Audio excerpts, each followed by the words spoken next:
Hey, Slumpbusters. This is Juju Talk Sports, and I'm here to welcome you into the Slumpbuster Fantasy Football Podcast, episode 30.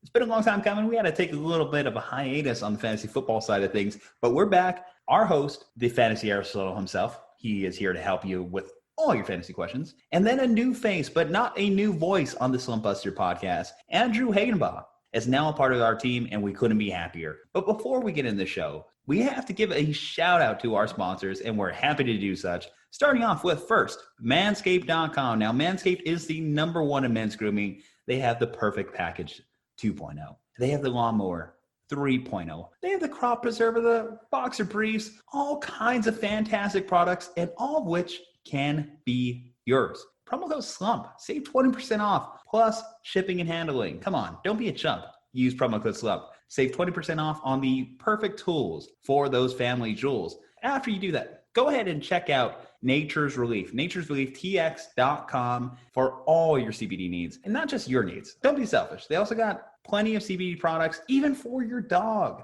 Now, go ahead, get the perfect gift. Christmas is around the corner. Go ahead and get some fantastic CBD products from Nature's Relief. They have the nighttime gummies. They have the drops. They're safe, natural, organic, tested, proven products, and they're perfect for busting the slump. Promo code SLUMP. Save you 10% off all of their fantastic products. You're noticing the theme, right? You can save a lot of money if you use promo code SLUMP. Well, go ahead and use it again. Promo code SLUMP at cavemancoffeeco.com. Caveman, out of Albuquerque, New Mexico. Awesome product, honestly. Their nitro cold brew, their pumpkin spice latte, which is in season. Go ahead, get white girl wasted on, put some pumpkin spice. Let's do that. cavemancoffeeco.com, promo code SLUMP. Get yourself a deal on a ton of fantastic products from that. And that's Caveman Coffee Co. And lastly, you've saved a lot of money, but now it's time to make a lot of money. Check out Razor Sport, R-A-Z-E-R sport.com for the tools you need to beat Vegas. Now you have the perfect tools for your family jewels with Manscaped. Now let me give you the perfect tools to beat Vegas. Razor Sport, they have a team of betting experts, handicappers, people that know Vegas, the ins, the outs, and they are here to help you. Now that's Razor Sport, R-A-Z-E-R sport.com. Check them out, sign up for a free trial, and start winning today. Okay, guys, thank you to our sponsors.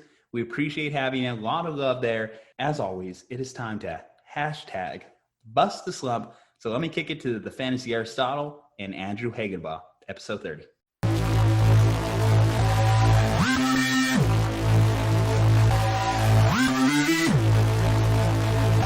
Slumpbuster.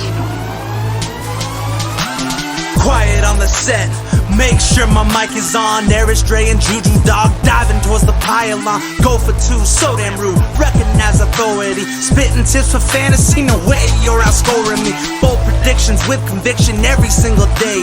Sports addiction, no restriction, kicking game like Pele. He's the greatest, what's the basis? Pick an athlete, let's debate this game. Outrageous trading places, sudden death, take 10 paces. Turn and shoot, boys the truth, Mamba mentality. Future greats take their place, dreams become reality. Low and outside, knocked it out the park. Your boy discovered fire like a rock with a spark. Refs acting like Neanderthals. Phantom flags, nothing calls. Heartbreak losses, tragic falls. Every week discuss it all. Settle in, listen up. Free your time like Andrew Luck. Show's about to start. I suggest you buckle up.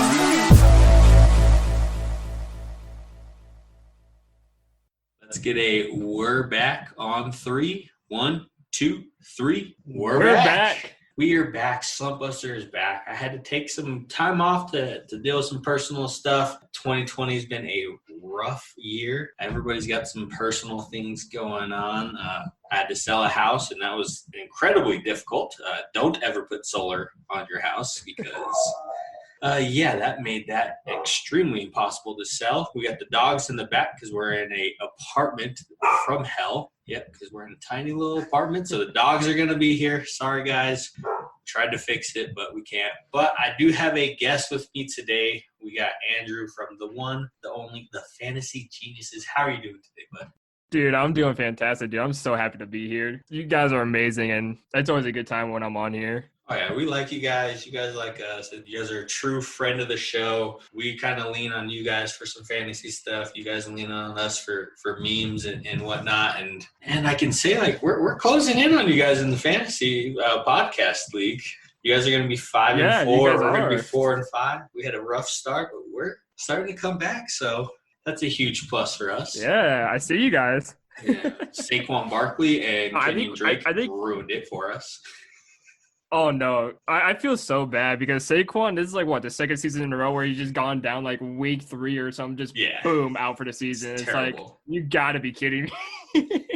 And now it's a keeper league. So I'm like, Julian, do we even try to keep Saquon or do we keep like Kittle and Keenan because they're going to be good? And I'm starting not to trust Saquon. Yeah, I think everyone's trust in Saquon is just skyrocketing straight down because as soon as you see him go down, you're like, this is bad. God dang it. Like when he goes down, normally when you see somebody go down, you're like, okay, they'll get back up. They'll be all right for a couple plays, you know? But you see him go down, it's like, okay, this has got to be either a torn ACL or he can get back out there. Jesus. But you guys are doing good in the fantasy podcast league. Your team is doing decently well in real life. I don't know how COVID is going to play a role next week for Mr. Baker over there. From what I've heard over here, he was in contact with somebody in the facility that had it, but he's tested negative so far. So they're going to test him throughout the week just to make sure he stays negative. If not, we got to put all of our trust in Case Key. I mean, I don't know about that one. I mean, you guys will be good if you get Chubb back from injury this week, which it looks like he's going to actually practice. So that's a huge plus for you guys. Yes. Oh, my God. Yeah, I heard the news that he's going to practice all week, and I'm like, thank the Lord. I've been waiting for this news for, like, the last, 6 weeks, and it's finally come. And if you guys don't follow Andrew on social media, you need to because he is the number 1 Steelers hater this year. And I kind of have your back on this one because they really haven't played anybody good, and the remaining of their schedule is pretty terrible. I mean, they play Baltimore again, who's kind of suspect this year. And that's really about it. Yeah, that's literally the only competition they have so far this season. But I call them the false undefeated team. They're a false undefeated team. Like, yes, you beat some teams, but, you destroyed Cleveland, which we're just kind of, trying to still figure ourselves out a little bit. So we're not going to be good until maybe about the next year or so or two. And then Baltimore is just taking an absolute slump straight to the bottom. They don't even know what they're doing anymore. Both Harbaugh brothers don't know what they're doing anymore. God, look at Michigan. They're atrocious, too. So the Steelers kind of to me, they're like the Rams because the Rams have beaten the NFC least and the Chicago Bears, who are very suspect. And that's about it. I mean, they lost to Miami, who's looking pretty good. But other than that, 4 of their 5 wins are against the NFC East, which is how I saw a stat today that said the Eagles, who have 3 wins, have a better chance of winning their division than the Steelers, who are undefeated. That's how bad the NFC East is. I know. And it's still crazy because this is literally anyone's division, too. The Giants can win it. The football team can win it. Anybody can win it. And it's insane because it's first of all, none of us thought the Cowboys were going to be this bad. I didn't think Dak would dislocate his leg. Yeah, destroy his leg. Go down to a 4-string quarterback. Yeah, it's been bad. It's unbelievable. I feel bad because my girlfriend is a huge Cowboys fan, and she wasn't and I'm like, I'm sorry. I'm sorry, but your team is shockingly bad this year. Poor Cowboys fans. Chris, we're sorry. It's bad when the Browns win. But the thing is, it's bad when the Browns drop 49. The bad thing is Browns, I feel like they get a bad rap because you guys have 5 wins this year? And they're 5-3. They're still trashing you guys, even though you guys have never had 5 wins this early in the season. I don't think you guys have ever had 5 wins in the first half of a season. Not since 1994, I believe. Yeah, see, so it's come on, they're doing good for the Browns, guys. Give them a break. There's a couple people who have been giving us a break, but if you look on everything, because I follow hundreds of Browns fans on Twitter, and all I see on my feed is just nothing about Brown stuff. And every week it's Baker could throw for 500 yards and still get trashed on. And he's still a very bad quarterback. It's this dude just threw for 500 yards and you're still trashing him. I guess the Bengals throws 5 touchdowns. He's still a terrible quarterback. Still a bad quarterback. You should be losing to the Bengals. It's people give him some credit because you guys were one of the only teams to go 0-16. You guys won 1 game in 2 years. Of course, it was against my freaking team. They're terrible. I know. Unfortunately, They are killing me with these close losses. The last 2 games, it's been on the last play. It's just miserable over here on the Slumpbuster side. Outside of Andre, everybody else is miserable. You have Chris, who's a Cowboys fan. You have me, who's a Chargers fan. You got Julian, who's $90 million on IR. Niners aren't doing anything. Then you got Bob, who's a New England fan. So we're actually happy he's miserable, but still he's miserable. And then you have Andre, who's a Steelers fan. And he's a Lakers fan, too. So he's just on the top of the world right now. I'm just like, shut up. Here in Cleveland, we call that the combo. When you're a Steelers and a Lakers fan up here, it's like, yeah, you're the worst person in Ohio. Well, here in New Mexico, we don't have anything. So you kind of just get to pick and choose who you like. Unless you're like from somewhere, you'll have like random people here and there. But you're either a Cowboys, a Broncos, or a Raiders fan, which is funny because Arizona's right there, but nobody likes Arizona. I know. I was going to say, nobody likes the Cardinals. I think everyone forgets they're there. Exactly. But we'll go ahead and get right into this week. We'll start off right with the quarterbacks. So top 10 for the season so far. Number 1 quarterback in the league. Surprise, surprise. Patty Mahomes. 101 freaking touchdowns in his first 40 games. I hate this guy because I have to see him for the next 10 years. Yeah, if not more. It's just... I'm just looking at this contract, just 10 years. Just 10 years. But we have some good battles with him and Herbert. Patty Mahomes, number 1. Number 2, I don't think is really a surprise either. You got Russell Wilson on the season as number 2. He finished this week as 10. Patrick Mahomes finished 3rd quarterback on the week. Number 3 is not another surprise. You have Kyler Murray. Everybody was projecting him pretty high. He did finish as the number 1 quarterback because he had 100 yards rushing. And that's really crazy. Yeah. I don't think quarterbacks should be able to run for 100 yards. That's just my opinion. If you can, kudos to you, but one of these days, man, you're going to get obliterated. It's going to be over for you. Yeah. Usually have like 5 scrambles for 50 yards. Okay, that's good. Yeah. You have a design QB run, and it just skews all the math in fantasy. It's just like, God damn it. And then if you're a Kenyon Drake owner this year, it's like Mark Ingram last year where half the runs go to the quarterback. And you're like, this is killing me. Trust me, last year I was high on Mark Ingram too, and I drafted. I'm like, great, it's gonna go all to Lamar Jackson.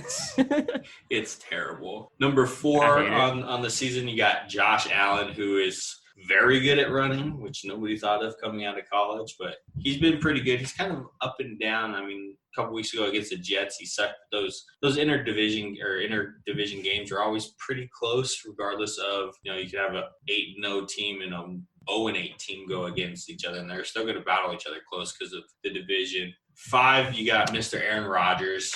He's a magician. He is. That dude's absolutely insane. Him and Devontae Adams both. It's just ridiculous.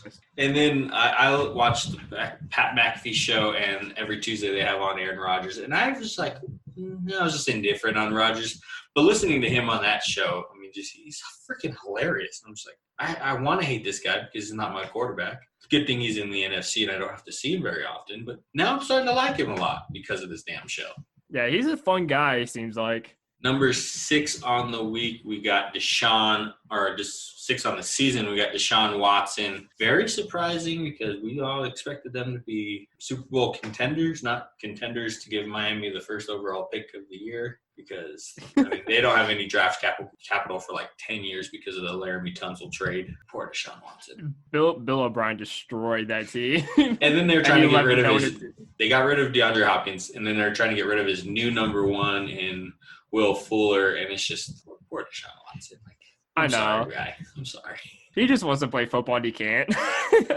But he did finish 13. Aaron Rodgers did finish 4. Josh Allen finished 2 in a very surprising game. They were in Seattle. No, they were in Buffalo. But that was a very surprising game between Buffalo and Seattle. Number 7 was my personal favorite on the year because Tom Brady, he's 7 on the season, and he finished as quarterback 29 this week. So he finished behind a guy who dislocated his ankle in the first quarter. He finished behind Jameis Winston, who came in garbage time. So there was like 4 teams on a bye this week. So, I mean, he still finished 29. So there's 28 starting quarterbacks, and he still finished below everybody. It's crazy. Just a terrible game for them. I was expecting a shootout, and it was terrible. I was too, and especially with Antonio Brown joining that team too. Yeah, I thought they were going to force feed him, and not he force fed the Saints the ball. Yeah, he did a lot.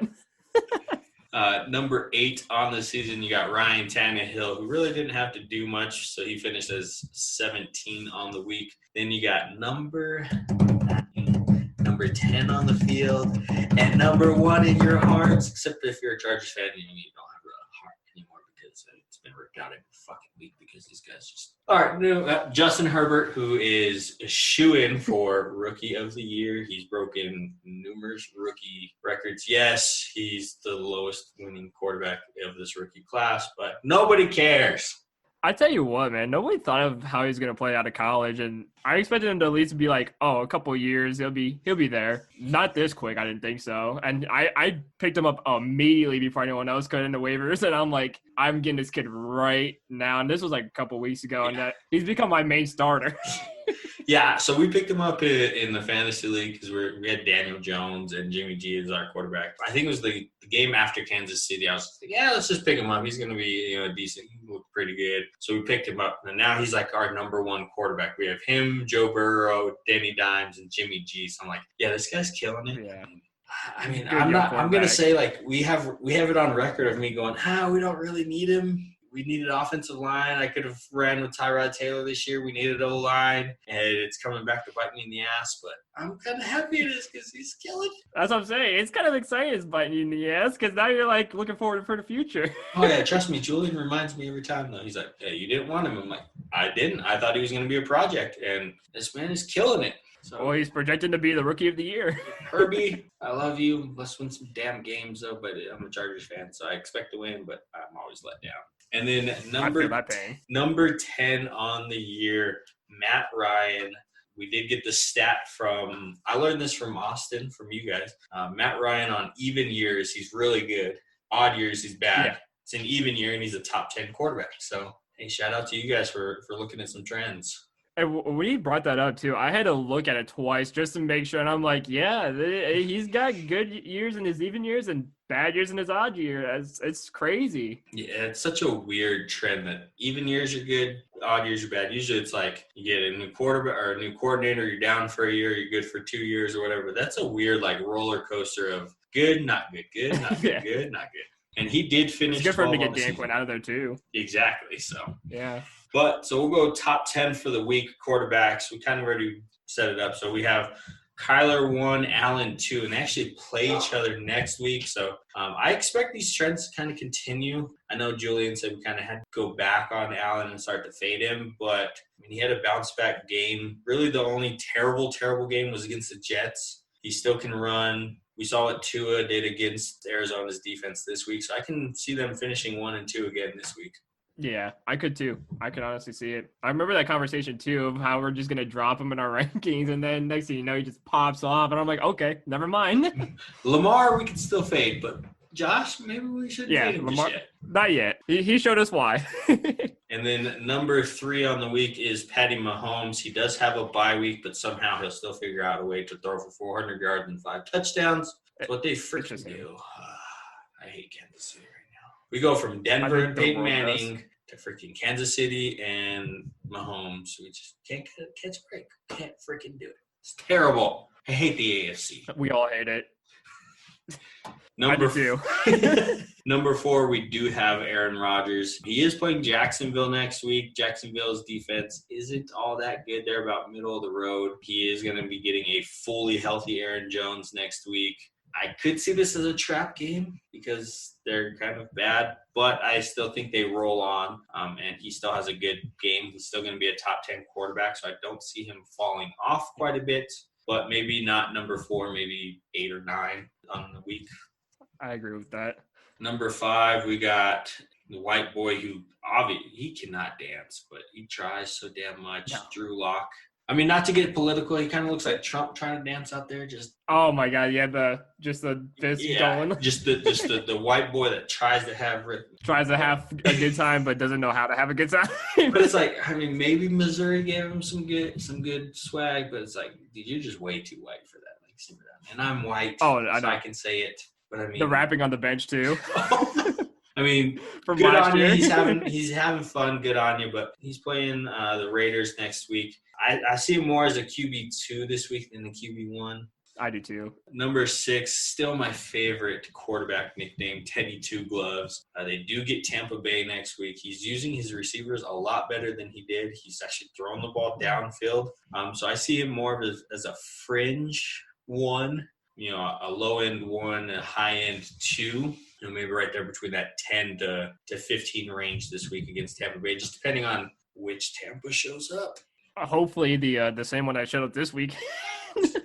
I mean, I don't think I play him next week, so yeah, go right ahead. I mean, I'm still riding with Herbert as my personal quarterback, so I can't really be too mad about that. Number 7 on the week, we do have Big Ben. They do get Cincinnati next week. Hopefully his knee heals up a little bit. So I still expect a big game from him. Cincinnati's pass defense has been pretty bad. That's why Joe Burrow has had to throw 60 times in a game and has to throw 400 yards because their defense is just getting eaten alive on the pass. So with Juju, with Claypool, Johnson, even now Washington and Ebron starting to work into stuff, I can still expect a top 10 finish for Big Ben next week. Oh, easy. Like you said, all those receivers and all those weapons, man. Claypool just came and showed out. So yeah, I had to take him off my taxi squad. I mean, it stinks because it's like if we would have had an offseason, he probably wouldn't have been a waiver wire ad. He probably would have been drafted if we had the preseason. So he just came out of nowhere because we didn't freaking know who was playing. Yeah, and my dynasty, I did take him off the taxi squad because I saw him doing really well. I'm like, okay, I'm going to put him in the starting lineup, and he's just been balling. I'm like, I'm so glad I made that pick. Yeah, I was able to scoop him up in one of the leagues that I'm in, and I've been happy, except for I sat him the week he had the 4 touchdowns because I played Lockett, and I swapped him the next week, and he had 1 point or 0.1 points. I'm just like, dude, you're kidding I me. felt that. I did the exact same thing. I hate when that happens.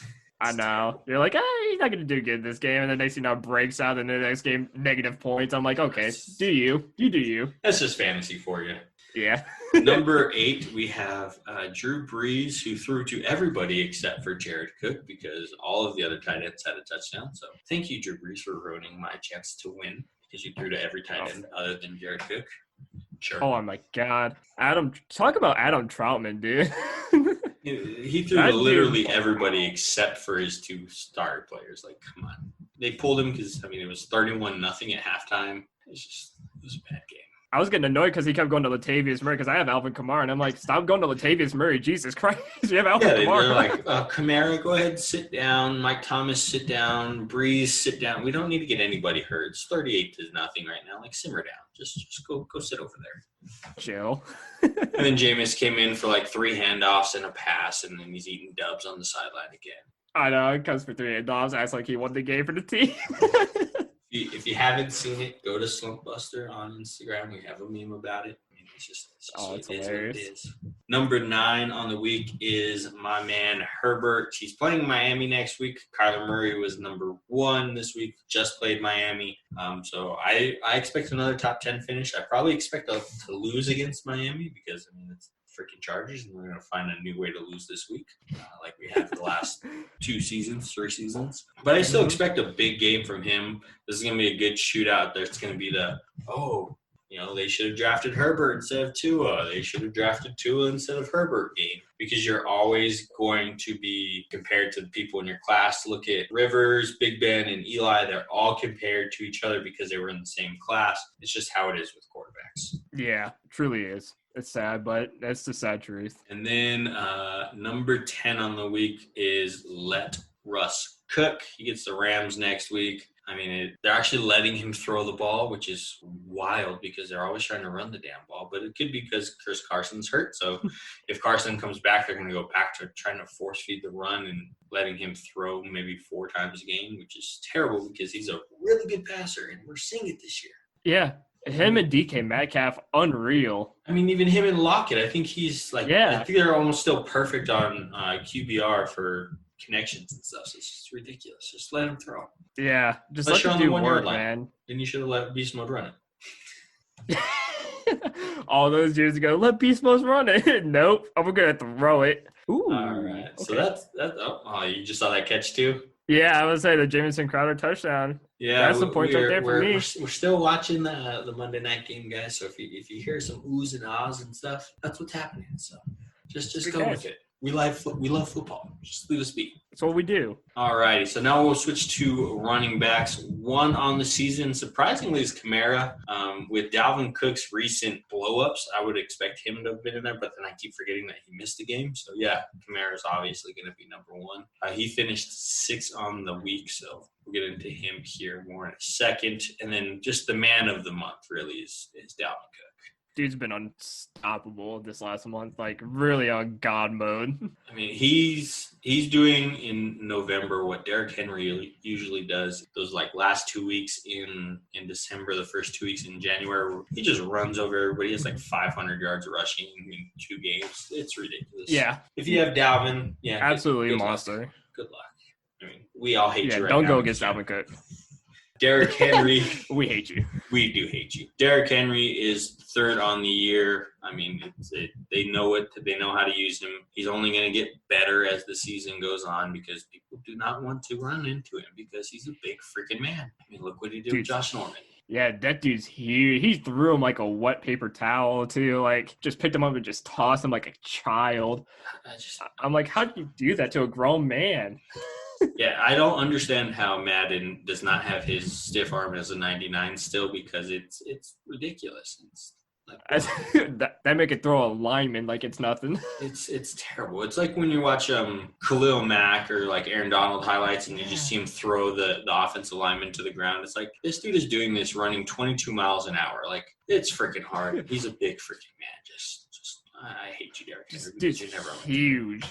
I feel it. Number 4 on the year is James Robinson. Arguably the waiver wire ad of the year. It's between him and Herbert, really. But for a running back, this dude is killing it. An undrafted rookie, killing it, being the 4th best running back, PPR standard, everything like that. He's absolutely killing it. So if you were able to snag him up, congratulations.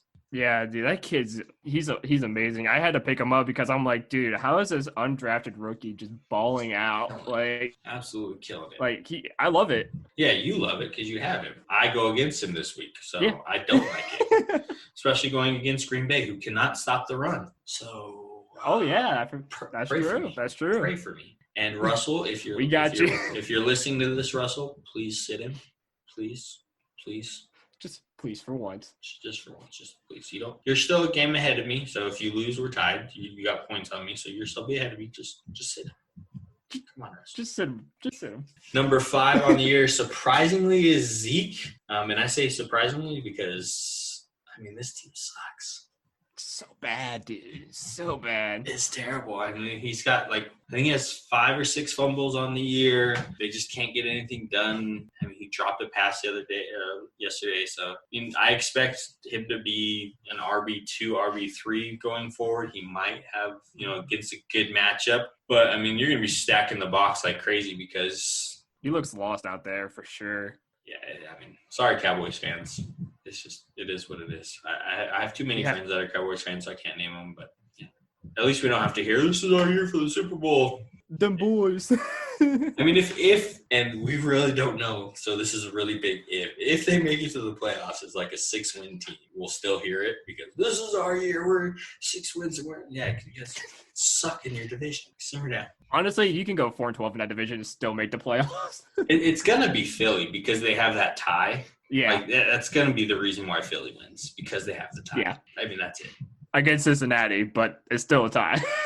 It doesn't hurt you. It doesn't help you. Yeah. And they're going to get it because it doesn't hurt you. That's why we love football, right? We love it for the ties. Number 6 on the year is Todd Gurley. Finished 11 on the week. So, resurgence of Todd Gurley. It's not a pretty 6, but, he doesn't have these really big games. He's just very consistent. He's a plug-and-play guy that you don't have to worry about unless it's a bye week. So, good on you. He's just doing what he's got to do to survive. Exactly. He's going to He's going to get a decent contract because he's very serviceable right now.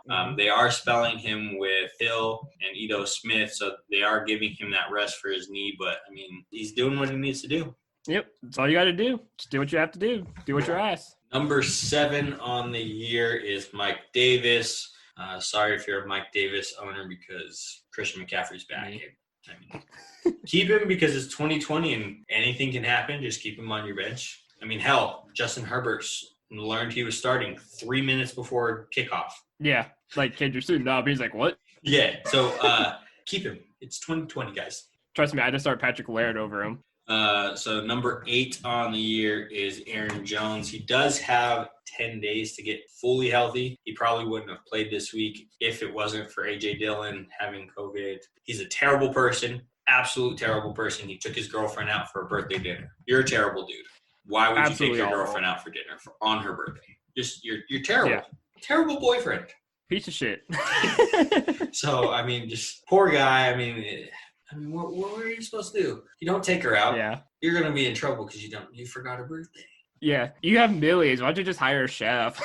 Exactly. But so he's going to get healthy. So expect him to kind of reach back into these rankings and be a top 1 RB1 player for the rest of the year as well. Number 9 is, it's CEH, Clyde Edwards-Helaire. I don't know what to do with this backfield because it's starting to develop into a 3-man rotation. Bell is getting work. Derwin Thompson's getting work. CEH is still getting work. So it's like, don't know what to do with these guys. So, Kansas City. And you're getting a lot of runs with the wide receivers, too. Yeah. Because Tyreek Hill's doing sweeps as well as McCole Harmon's doing sweeps. Pringle or Pretzel or whatever the other dude's name is. It's ridiculous. Yeah, whatever. The 4th receiver that they have. There you go. Yeah, those people. I'd still expect him to be, a lower end RB2 just because the volume isn't there anymore and he's rotating in and out. He's still going to be a very serviceable player for fantasy, but I hate that I drafted him. I hate it. It sounded good at the time, but you didn't know this was going to happen. So. I didn't know they were going to freaking be the damn Avengers over there, getting everybody in existence on this team. Them in Tampa Bay. Lev Bell's free? Yeah. Lev Bell's free? Bring him on in. Yeah. It's like, oh my God, freaking them in Tampa. They're everybody on those teams are ring chasing. That's what it is. Tom Brady. Hey, AB, you want to live in my house?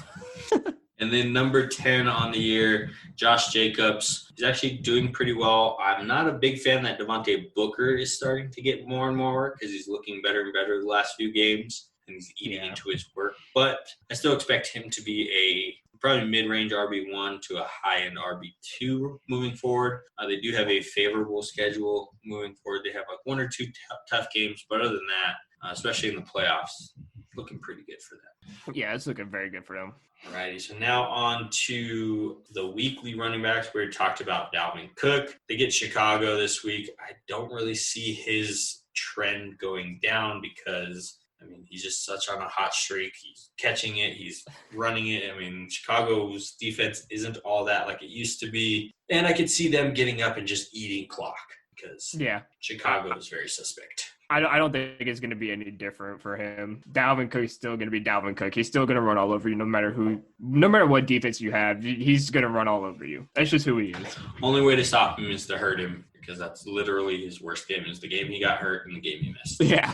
Exactly. And then if you had this man, you were super happy to have him back. Number 2 on the week is Christian McCaffrey. He is back. He makes 37-point games look like the normal, which is definitely not. But even with him gone, Mike Davis was still killing it. So yeah, I was about to say, no matter what, you still had 2 good running backs. Yeah, and he gets Tampa Bay next week, just depending on which Tampa shows up because Tampa can stop 100-yard rushers, but they can also get blown out and not show up. And I think a lot of these defenses forget that he can catch too, so.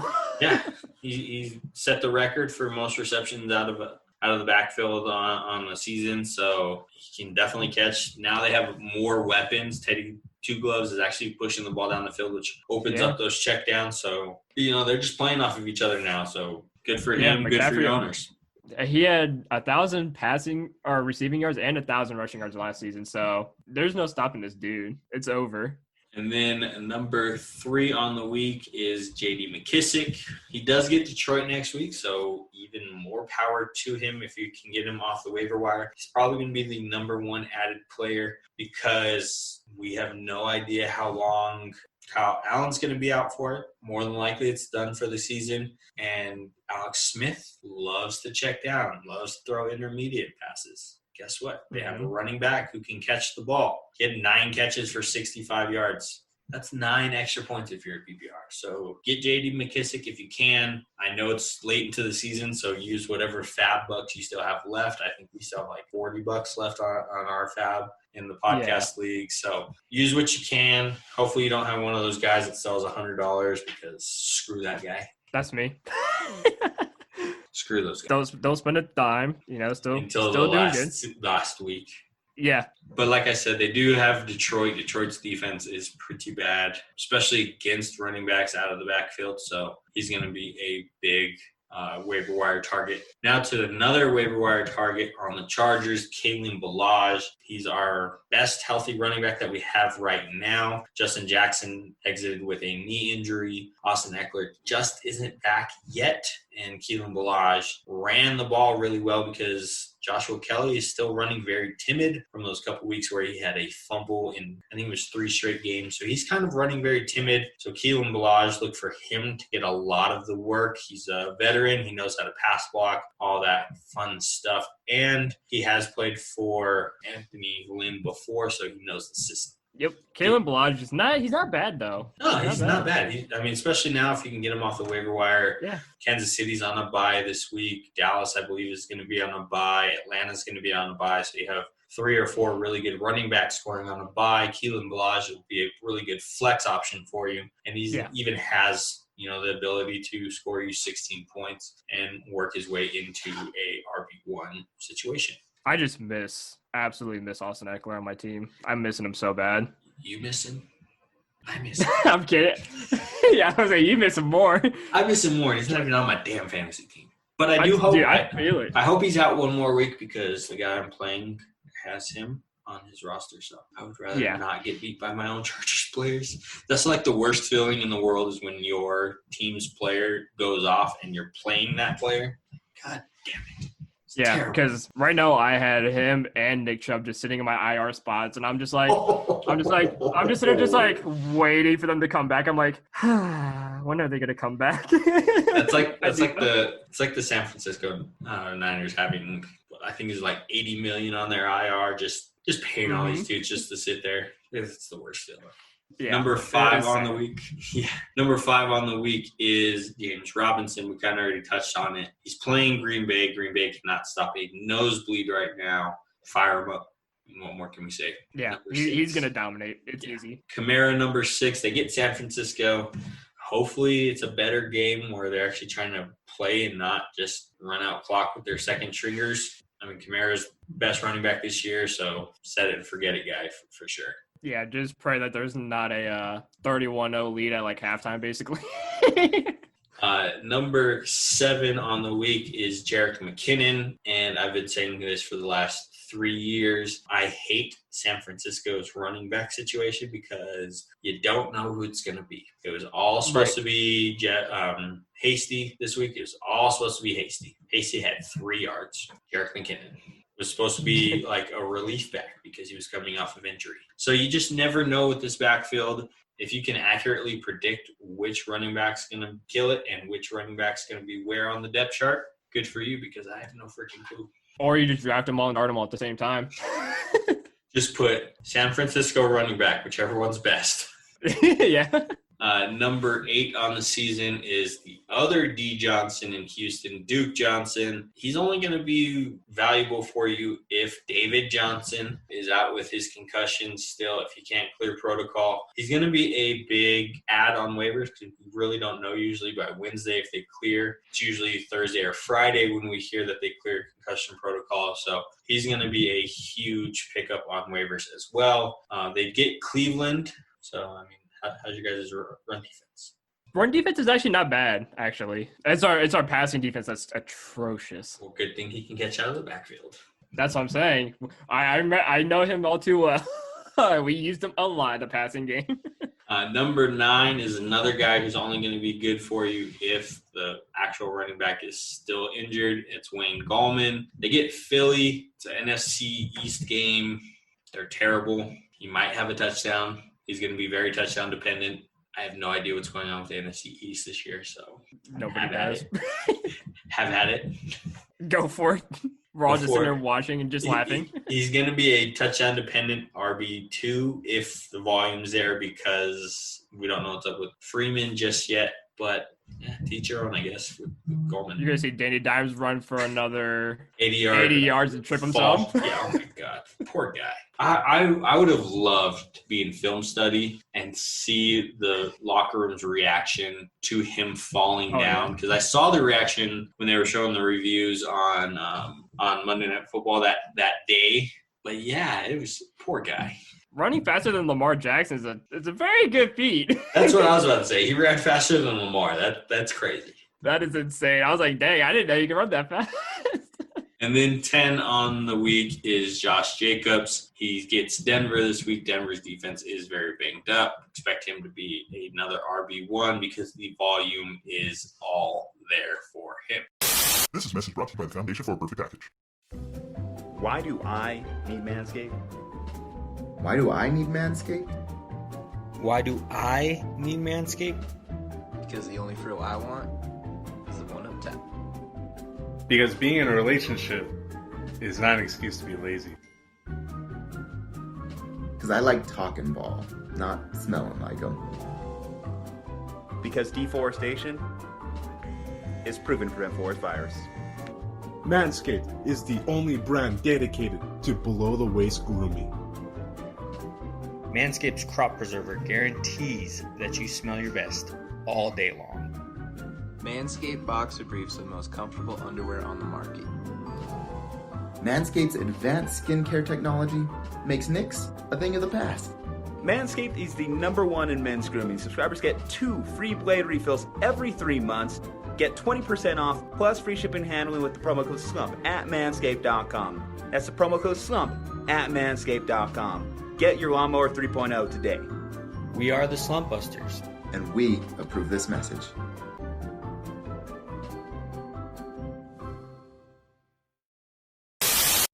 I'm LeBron James. No, I'm not. But I'm the king when it comes to sports betting. BetRaiser. RaiserSport.com.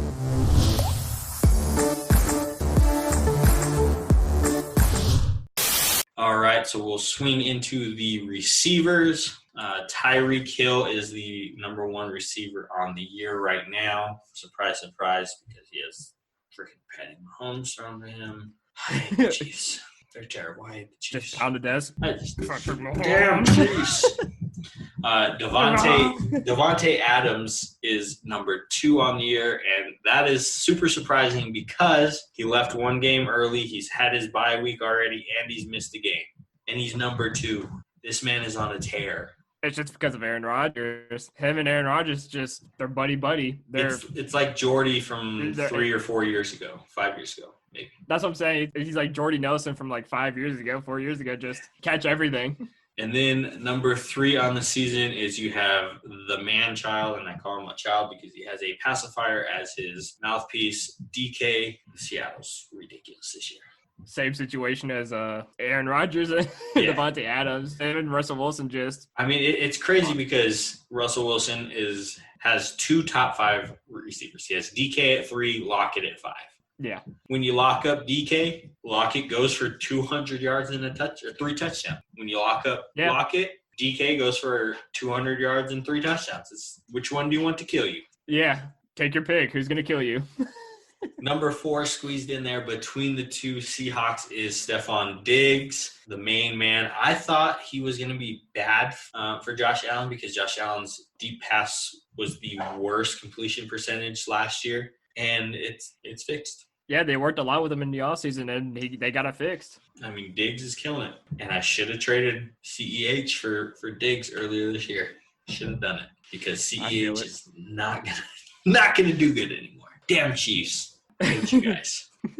#6 on the season is DeAndre Hopkins. Poor guy finished 68th this week as a receiver, everything went to Christian Kirk. It's still DeAndre Hopkins, so you still have to start him because he catches everything, literally everything. And the funny thing is, I was like inches away from trading Christian Kirk too, and it's like, okay, I guess he's now getting the ball finally for the first time in 10 years. Yeah, they're starting to use him again. The last 2 weeks, he's been killing it. I wanted to put him as a waiver wire ad, but he's owned in like 68% of the league, so I couldn't really put him as a waiver wire ad because I try to do all of mine as a 50% or below. Good on you if you have him available, pick him up. And you would think with both him and Kyler Murray playing at college together, you'd think he would throw the ball to him a lot more than what he is. And with they have double coverage always being on DeAndre Hopkins. Yeah, it's like they have a connection. Like, why don't you throw it? You threw to this guy a lot in college. You know how he plays. It is what it is, but you still got to start him, even though he was 68 this week.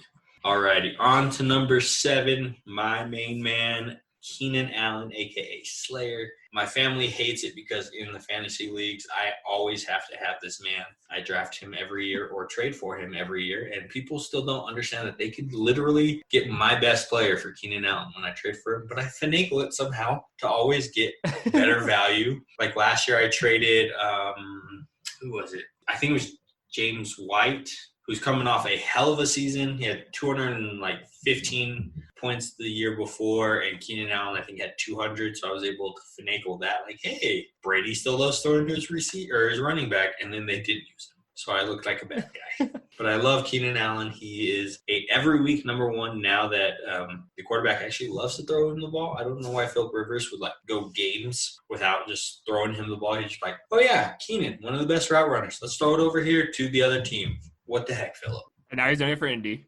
And now he's doing it for Indy with a absolutely terrible tackle attempt. That dude just laid on his back and threw his hands trying to tackle.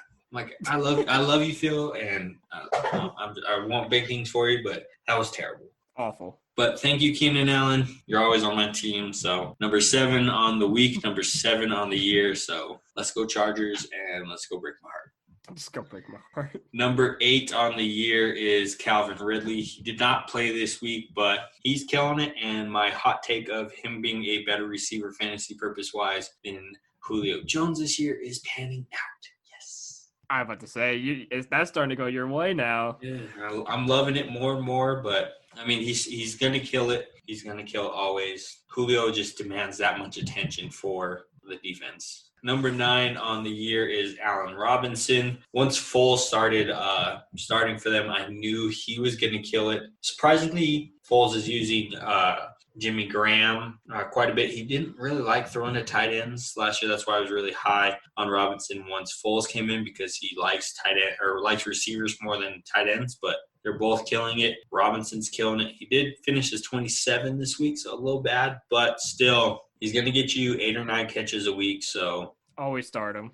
Always start him. All righty, and to finish off the season at receiver, number 10, Robbie Anderson. Very surprising to me because I knew Teddy Two Gloves not to like to throw the ball down the field, and they're throwing it down the field. DJ Moore, Robbie Anderson, and now Curtis Samuel starting to come into the mix. They're looking like a pretty good team. They're actually looking like a really good team. They almost beat the Chiefs, too. They almost did, and I was pulling for it because I needed them to beat the Chiefs, but, I mean, I have no hope, so it's like, why? They're killing it. Robbie Anderson, he's surprisingly the number 1. I still thought he'd play second fiddle to DJ Moore, but he's the number 1, and DJ Moore's the number 2 there. It's just it is what it is. And it's working out really well for him, though. Yeah, I mean, maybe not this year. I don't think they'll make the playoffs this year. I think that division's a little too locked up. But I think maybe year 2 of Teddy being in that system, year 3, they're going to be true contenders, especially if Brady retires. It's going to be their division. All right, so on to the receivers for the week. And surprise, surprise, nobody started him. Richie James is the number 1 receiver on the week. And don't really expect this to be the way next week because all of the receivers that were out because of COVID are going to be back. So Richie James is going to go back to riding the pine. Sorry, guys. Yep. It is what it is, boys. Do not waste your money on him. Sorry. Number 2, Devontae Adams. He gets Jacksonville next week. I can't really say more than he is going to absolutely kill it. because it's that's all you got to say. He's just going to kill it. Number 3, Tyreek Hill. He's on a bye, so don't start him. Do not start him. Please don't. Are you listening? Don't start him. Or do. Or you can start him.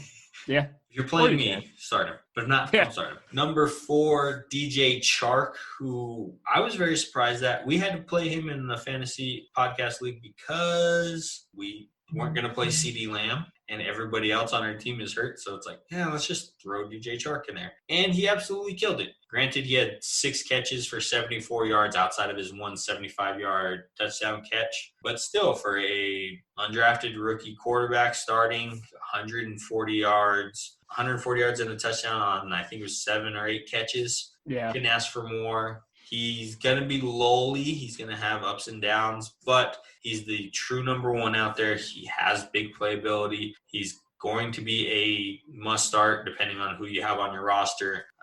But if you have like Devontae Adams, Tyreek Hill, DK, I don't know how you have all that. But yeah, he's going to be startable. He's going to be a wide receiver 2 with 1 appeal. So you definitely have to start him. Yeah, he's going to be good. All the quarterback has to do is just throw him the ball. That's all. Let him do the work. All righty. So number 5, we have Curtis Samuel. They're actually starting to use him. His last 3 games, 17, 21, and 30 points. For PPR-wise, they're starting to use him in the run game. They're starting to use him in the pass game. He goes on bye next week, I believe it is. If you can pick him up, pick him up. He's going to be a decent flex player for you. His floor is set at about maybe 3 catches for 30 yards, maybe 1 carry for 5 to 10 yards. But we've seen his ceiling grow and grow now that they're starting to use him more and more. And now that Christian McCaffrey's there, they can't really play the pass like they were because Mike Davis was a better pass catcher than a runner. So the boxes are going to be light. So the jet sweep and everything's going to be there. Pick him up. Either way, he's going to get the ball. He's going to get the ball either way, whether it's a sweep or if he's going to get the ball thrown to him. He's going to get the ball. He's going to get his touches. I will start calling him Deebo Samuel light. I will start calling him more of a Deebo Samuel type player if they start using him more. But they try to get the ball in Deebo Samuel's hand, and it does seem like they are starting to do that with Curtis Samuel. So, I mean, that's all you need is opportunity in fantasy football. Fantasy football is all about opportunity plus ability, and he has both. So pick him up, flex him. You're welcome. Best advice ever.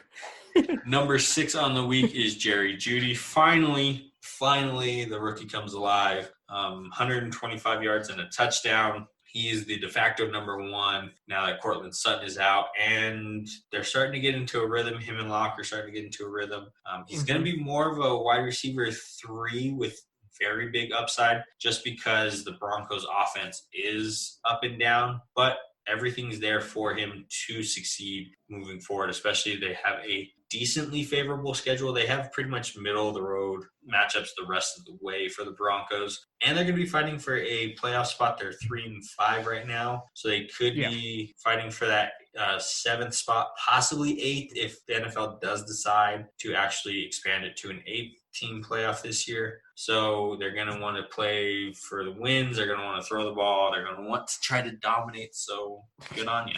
Yeah, Jerry Jeudy's looking alive. I think he's going to be a very good receiver in this league, but it all comes down to quarterback, the team, and just if he's going to get the opportunity. So I like him. I started him this past week, and he did very well, so I was happy I started him. Yeah, like what I say, 7 catches. I think he was 125 yards and a touchdown. Yeah. So he's going to be there. He's going to have games where he has 4 catches for 40 yards, but his floor is pretty decent, and his ceiling is exponential. So kind of the same way Keenan Allen, he gets Miami next week. He is a number 1 receiver. I mean, I don't want to be biased here. I don't want to be called biased, but he's had 9 catches in the vast majority of Herbert's starts. Herbert is relying on Keenan. Keenan is the number 1 receiver on 3rd downs this year for all of football. So he has the most catches and the most yards on 3rd down. If you have him, you have to start him. Yeah, 100% agreed.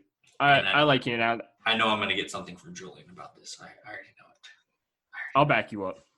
Number 8 is Scary Terry McLaurin. He does have a quarterback who can actually throw the ball more consistently than Dwayne Haskins and Kyle Allen. He gets Detroit next week, which is a favorable matchup. If he was on a better team, this dude would be a top 10 receiver. Oh yeah, 100%. Like even with two bad quarterbacks, he's still a good receiver. Even with two bad quarterbacks, like very good. He's going to be a wide receiver 2, mid-range wide receiver 2. I want to bump him up because of the quarterback situation being a little bit better now. We know that Alex Smith can throw the ball just if he wants to. Again, Detroit's a good team, decent team. 300 yards in his last game, so I mean, Alex Smith can sling it still.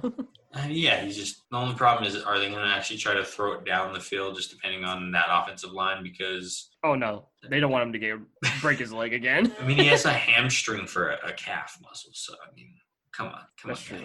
Number 9 is DK. They get the Rams this week. So you have to start Lockett and you have to start DK and just hope it's in your favor that your player is the one that they go to, because it's either DK or it's Lockett. Sometimes it's both, but it's one or the other, but you have to start both of them.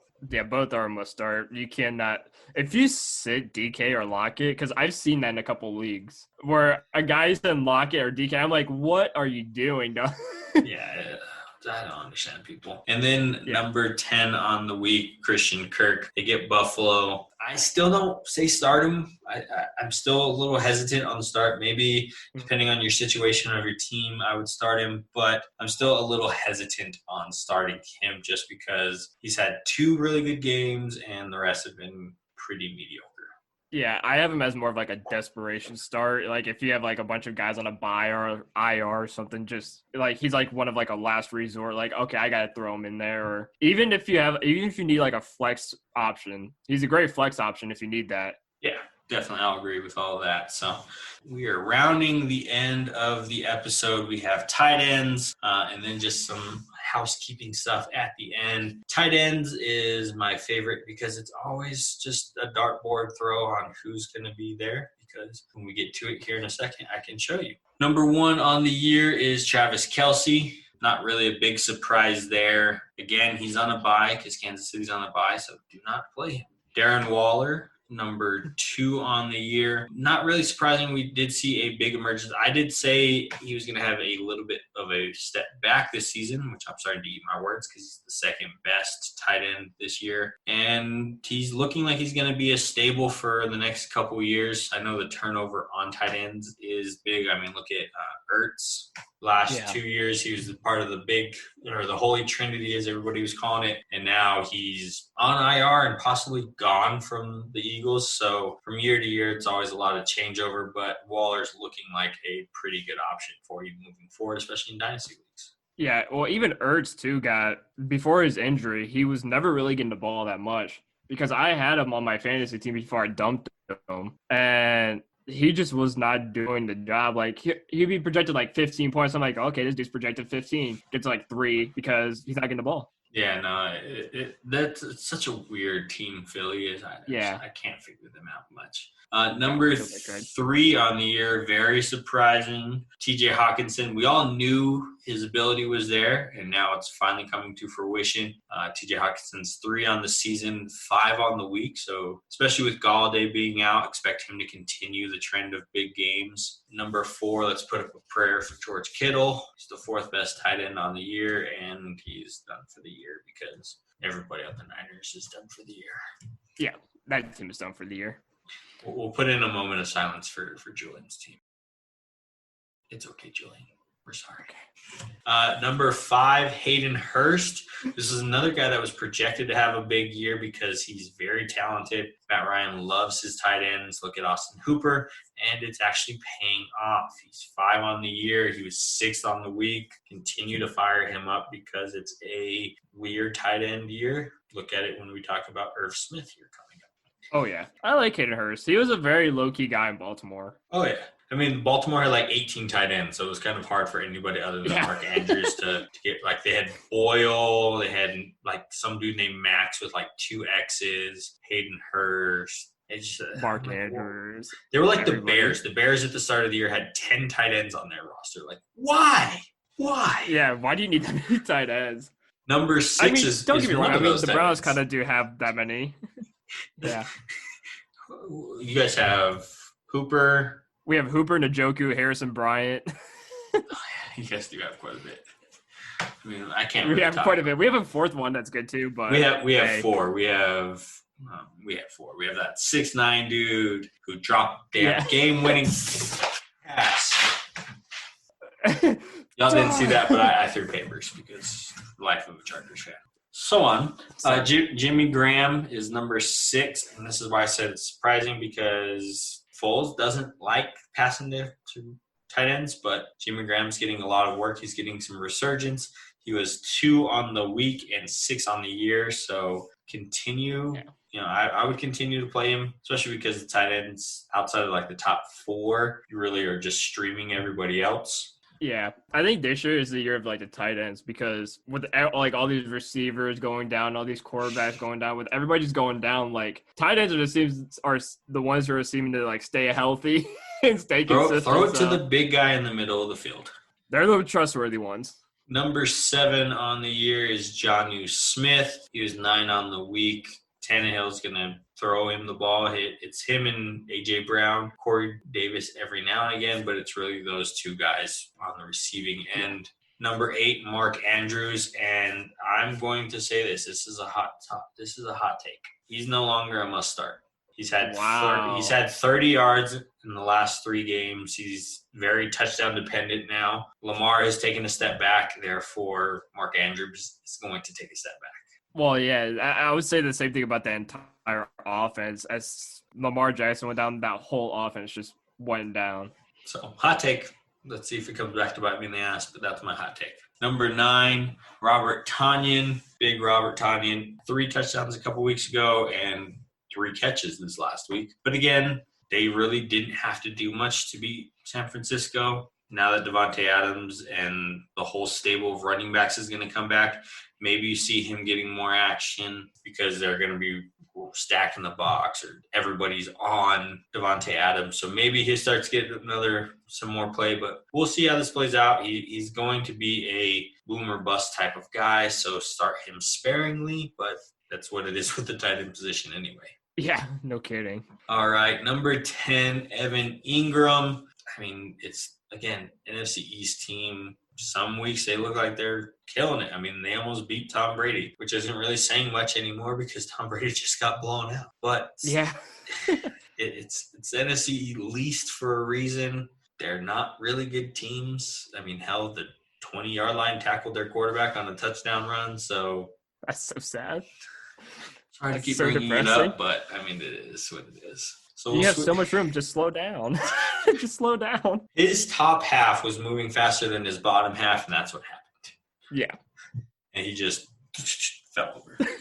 All right, so on to the weekly tight ends. Again, Kelsey finished number 1, but he's on a bye, so leave him be. Jimmy Graham, number 2. They get Minnesota, so that could be an interesting matchup. If he's already on your team and there's nobody better on the waiver wire, go ahead and start him. If there's somebody better on the waiver wire of tight ends, you're probably streaming anyway.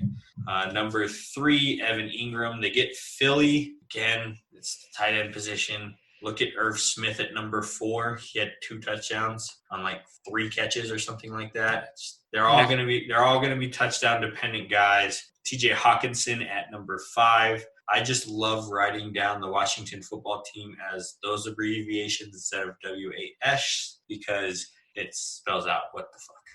Washington. Yeah, and that explains their team too. That should have been their team name. Yeah, I think I've heard some reports that they're probably going to keep it for one more season while they figure out what they're going to do. So they're going to be the football team again next year. And like I said in the group chats earlier, I hope they win the division. So when historians go back and go, who won the NFC East in 2020? You can say the football team, and they're going to look at you like, what? I know the football team, but which football team? No, the football team. And I just love it. I want them to tell win all the my Super Bowl. grandkids that the football team. I want them to win the Super Bowl just so we could be like, yeah, it's the most 2020 thing ever. The football team won the Super Bowl. I couldn't imagine the trophy and celebration or whatever. There you go, the football team. It's like everyone's just like slowly clapping, like what the hell is okay? Yeah, the football team. Yeah, alrighty. It's like the Ohio State. Just get rid of the. Calm down. I know. I honestly, as an Ohio State fan, I kind of hate that too. I'm like, okay, stop with the D. Like, we don't need the emphasis. I get it, we're better than everybody, but we don't need the D to prove it. Number 6, Hayden Hurst. He's on a bye, so look for a replacement for him. Darren Waller, 7. They get Denver. Darren Waller's the number 1 receiver there, so continue to fire him up. Adam Troutman, again, one of the tight ends that New Orleans threw to, other than freaking Jared Cook. I don't know why. They needed 10 points from Jared Cook, and all of the other tight ends got 10 points. Other than Jared Cook. I got 10 points from Troutman, but he's on my taxi squad in Dynasty. No. I needed 10 Never points. started him. 10 points to go into first place in my family league. If I would have won, I would have won in the first place. I needed 10 points from freaking Jared Cook.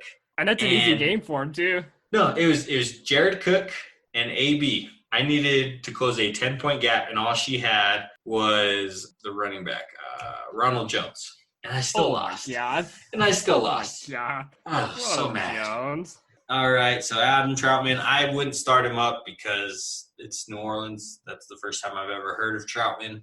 Jonnu Smith does get Indy. Indy's defense is getting pretty good. Decent against the tight end, but not, elite against them. So fire him up. He's probably going to be 40 yards and a touchdown. I see A.J. Brown having a big game. Not really him, but he still will more than likely have a touchdown, especially in those division games. And then last but not least, Eric Ebron scoring the game-winning touchdown against the terrible Cowboys, which was hilarious because they almost lost to the Cowboys, and that would have been terrible because then the Cowboys could have hold that over the season of it's our year, but we beat the undefeated team, and they're just insufferable. I just wanted the Steelers to lose just because I'm a Browns fan.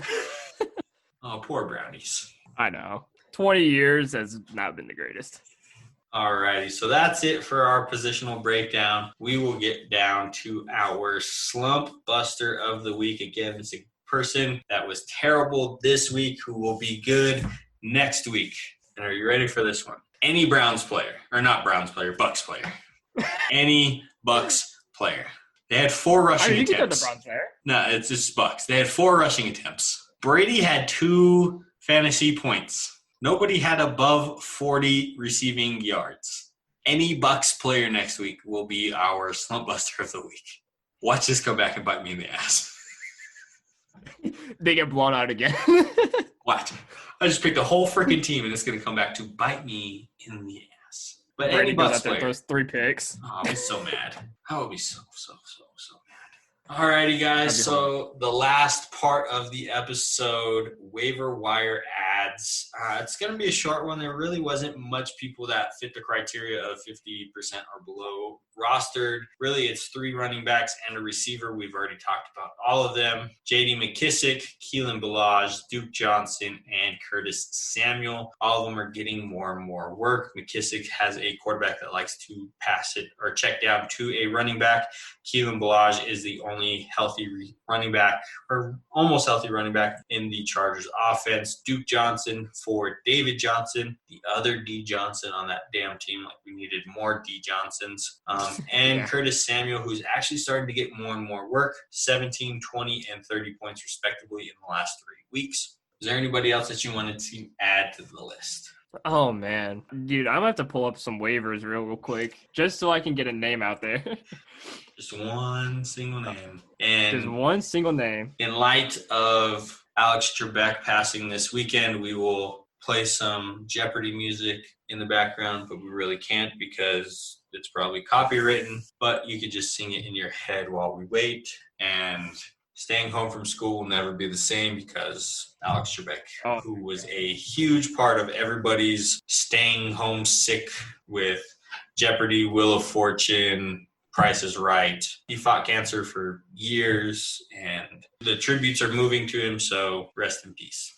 I would have to say, this is going to be an odd one. I'm going to say Alex Smith. Alex Smith, that's not a bad one. I mean, they get Detroit. It's mediocre defense at best. I could see him having another 300 yards. Listen to these few games they got. They got Detroit, Cincinnati, and Dallas as their next 3 games. Ooh. And then after that, they got Pittsburgh, San Francisco, Seattle, and then Carolina. And then Philly to finish it. Not a bad 3-game stretch. That's what I was thinking, because I looked at Alex Smith. I was like, the next 3 games are very, very good looking for him. Yeah, not a bad 3-game stretch. So we will add Alex Smith to the list. And that will be it for the show for us, guys. So, Andrew, do you want to do your shameless plugs on everything? Where can we find you guys? Yeah, so my personal Twitter is @Drew Hagenbaugh. That's DREWHAGENBAUGH.